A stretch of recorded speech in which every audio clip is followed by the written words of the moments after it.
Gülcan, sen neyi bekliyorsun burada?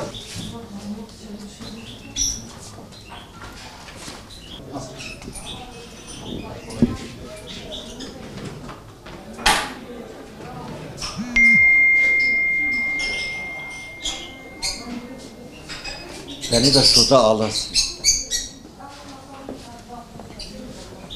Şahane. Biraz önce girdiği zaman o güzelliği, o mis gibi tarih kokan mağaramızı göreceksiniz.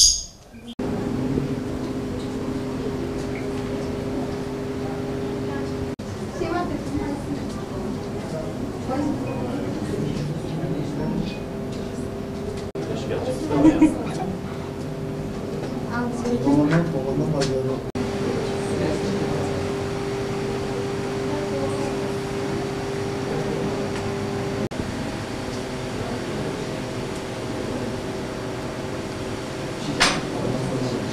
Ankaralıyım.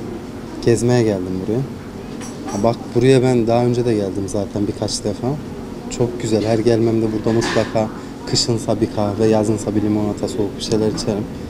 Yani mağara çok serin, çok güzel. Dışarıda can alıcı bir sıcak var. Burada hissetmiyorsun bile. Hani bir de doğal ortam olduğu için hem tarihi yer. Güzel bir yer. Hani her geldiğimde uğrarım mutlaka buraya. Çok memnunum. Hani hizmet kalitesi olsun, şey olsun. Güzel bir yer yani. Hiç vazgeçmedim. Senelerdir gelirim buraya.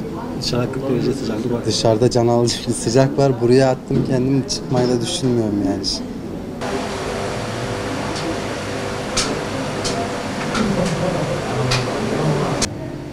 Normalde buraya gezmeye geldim.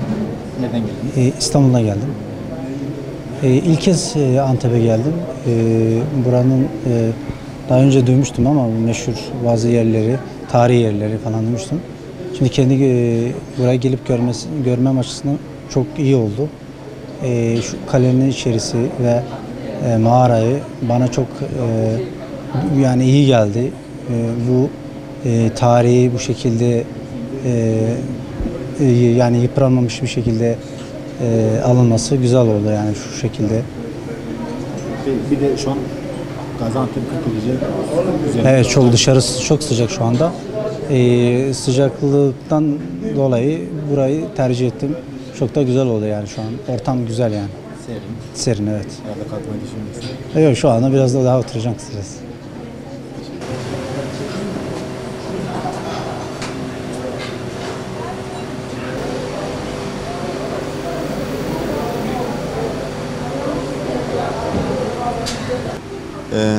Gaziantep'liyim.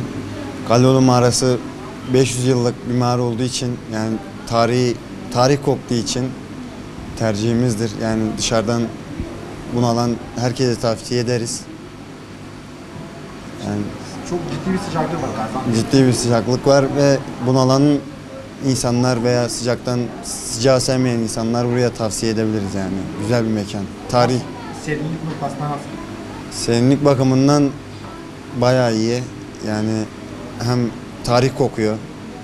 İnsanlar çok gelip gidiyor. Yani Beğendiniz yani. beğendik yani evet.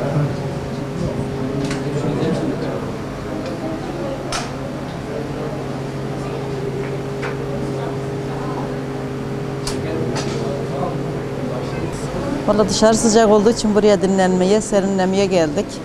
Ben daha ilk kez geliyorum. Oğlum gelmiş. Anne dedi gidelim oraya bir serinleyek, bir soğuk bir şeyler çek dedi. Güzelmiş ilk gördüğüm de için. Güzel yani. Nasıl buldunuz? Güzel, iyi, serinlenecek yer. Rahat yani. Soğuk. Sıcaktan mı aldınız? Ha, evet, güzel. Normalde üniversite öğrencisi. Antep'e her geldiğimizde de buraya geliyoruz. Bu sefer dedik annemizi de alalım dedik. Sıcaktan bunaldık bayağı. Burası çok iyi oluyor ya. Herkese tavsiye ederiz. Serinliği nasıl buldunuz? Serinliği güzel, dışarıdan güzel. Çok fark ediyor yani. Bayağı fark var dışarıyla buranın arasında. Senin yanında kalkmayı serin. Yok, işimiz var ama kalkmıyoruz, siz öyle düşünün. Çünkü dışarıdan Aynen, bayağı bir sıcak var dışarıda ya. Burası tam oturmalık bir yer.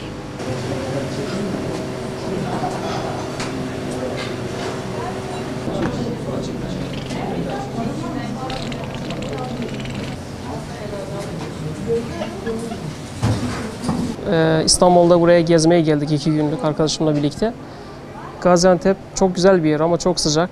Bu sıcaktan dolayı biz de geçerken Karaoğlu mağarasını gördük. İçeri girdik, çok ferah, çok sıcak bir yer, çok serin bir yer. Dışarıdaki sıcaklığa rağmen yani burasının serin olması çok güzel. Bir de en güzel yanı böyle tarihi bir yerlerin korunup ve halka sunulması, böyle halkın gelip yararlanması çok etkileyici. Çok beğendim yani, müthiş bir yer.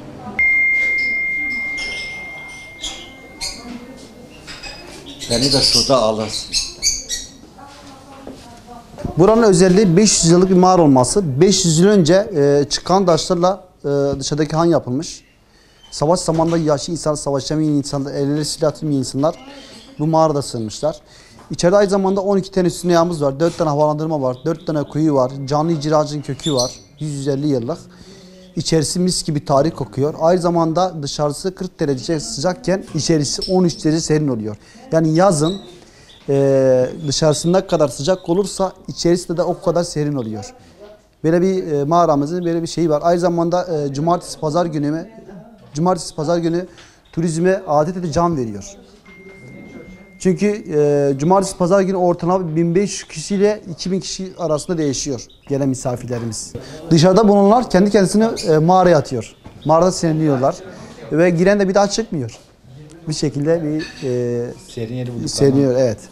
Şimdi mağara çok serin olduğu için, buz gibi mağaramız olduğu için giren oturuyor, bir süre sonra da uykuya dalıyor. Kalkmak istemiyorlar. Çok serin çünkü dışarısı çok sıcak, içerisi buz gibi.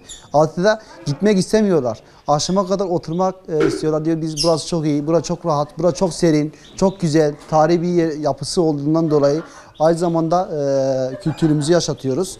Bundan daha güzel bir şey yok bence.